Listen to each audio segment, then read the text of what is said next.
Well, I'm joined by Jessie, who's our challenger that's taking on this epic challenge in just a couple of weeks' time. Also, Catherine from the Adventure Syndicate. So let's start with Jessie, first of all.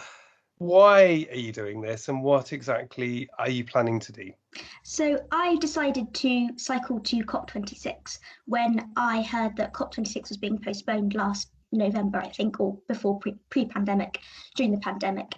And I started to research how I could get into COP26 as a youth activist, because I wanted to get more young voices to represent the young people at the COP. And then I decided actually I can't get there due to lack of transport links in my local area, due to it being very, very difficult to get into such a heavily politicised event like this. And I felt that was really wrong because I feel that the young people of the future, it's going to be our future that is hanging in the balance due to climate change. And so we need to have our voices at the COP.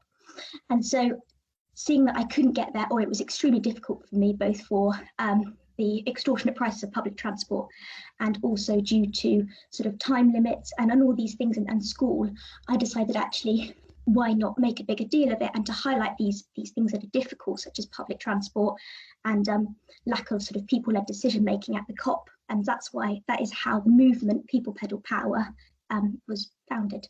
Well, I'm hugely impressed by your spirit and your commitment to this.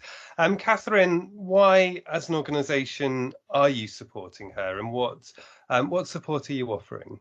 Yeah, so it was a few months ago now. An email from Jessie landed in our inbox at the Adventure Syndicate, and I mean, it was a challenge that was too inspiring to ignore, really. I mean, at the Adventure Syndicate, we're all about kind of doing big, crazy challenges, and but also there's something really important in highlighting sustainable messaging in every sense of the word, whether that be in environmental sustainability or in capturing the voices that are often not heard in important conversations around what our future might look like, say.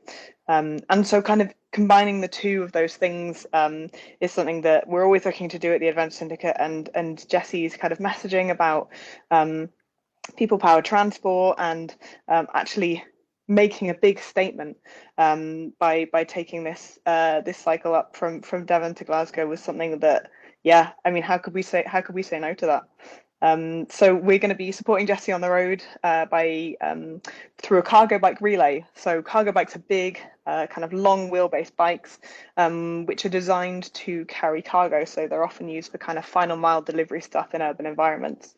And we've used them before at the Adventure Syndicate. We've done some silly stuff by putting people on the front of them. But they do highlight a solution to some of the problems that Jessie's highlighting. And so we've got loads of different people. At the minute, we've got over 30 people who are going to be using the cargo bike to support Jessie. They're carrying some of her stuff and things like that for different legs of the journey. And then we'll also be along there to make a film and tell her story and tell the story of those she meets along the way as well. Well, Jessie, talk me through the preparation. Most people can't just ride up to Scotland on a whim. What kind of work has had to go into this? So there's been a lot of both mental and physical preparation. So I've had a lot of support from the Brilliant Adventure Syndicate who are supporting the mission through logistical planning, because they are very experienced in the long distance cycling realm. And also a lot of physical preparation. So I live very near Dartmoor, so it's perfect for getting in the miles and the hills. And so there's been a lot of physical preparation in that respect, getting my bike ready, trying to think about logistics along the way, and sort of how my mindset will be and how I can keep going even when it might be a bit rainy, because we are going in sort of autumn, going into winter. And as you go up north, we all know the weather can get a bit worse. And so there's been a lot of preparation in all different aspects, but I'm just hoping that the rest of the country is a little bit flatter than Devon. Okay, well, that's quite a funny point. What have your parents said to you about this challenge? Are they supportive, or are they not getting a choice and you're doing it anyway? So I think my parents have been extremely supportive about the whole thing. I think when I first came to them with the idea, they were a little bit confused and a little bit worried, because it's something that neither of us have ever done before. But actually, as I've planned and I've sort of shown them my planning and my thoughts around it, they've become really on board, really supportive. My dad's going to be cycling some of the way with me, and so will my mum. So we're doing it as a little tag team ourselves, as well as the whole movement. So I think overall, they've just been amazing support. And to have the Adventure Syndicate backing you, because that's about empowering women generally, isn't it? So what does that mean to you, and will that spur you on in some ways?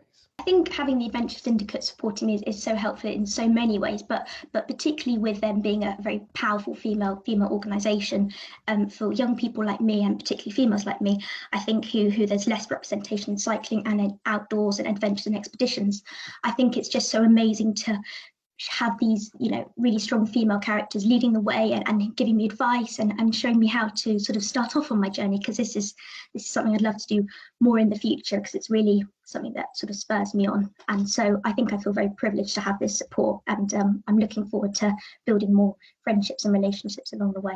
Well, Catherine, that's obviously amazing praise for your organisation. But when you first met Jessie, what were your initial reactions? She's obviously extremely confident. She's very determined. She's very articulate. You probably weren't going to be able to stand in her way anyway. But what was your first reaction when you met her? Yeah, well, my first reaction when I met Jessie with my colleague Lee Craigie, and we both got off the phone from talking to her, and we were just absolutely starstruck. I mean, she's just incredibly eloquent and speaks so much better than most of our leaders do about this kind of stuff. But also her determination to make this, she always talks about the fact that it's not about her, it's about the bigger movement. Although she's obviously an extraordinary young woman, but that focus on the much bigger goal, she just highlights the reason that we need to be listening to young people and bringing young people into conversations, and making sure that they actually lead the way, and we're allowing them to lead the way in how their future is going to look. But yeah, first impressions of Jessie were just blown away, I've got to say. And Jessie, what do you hope the legacy of this challenge will be? There's so many people trying to bear pressure down and pull the government in this way and that way. What do you think this could achieve? Yeah, I mean, I think as a movement, this could absolutely bring attention to voices which are often underrepresented in conversations around sustainability, around climate change, and around kind of people-led decision making and what our future is going to look like. I hope that it will draw attention from policymakers at COP. I hope that it will draw attention from some of those few people who do have the power and do make decisions, but also through some of the content that we're going to be generating. So I mentioned earlier, we're going to be making a film about this. We can build a base of an even bigger base of people kind of following Jessie's movement and getting on board and supporting in new ways, and bringing their own ideas and their own voices to the conversation. Well, Jessie, clearly no pressure for you then. What do you personally hope will be the legacy? What do you hope to achieve? I think one of the biggest things I want to achieve, whilst I really, as Catherine said, I really want this to make an impact on the policymakers at COP and draw some attention to what we're doing, both for the people-led decision making and more sustainable transport infrastructure.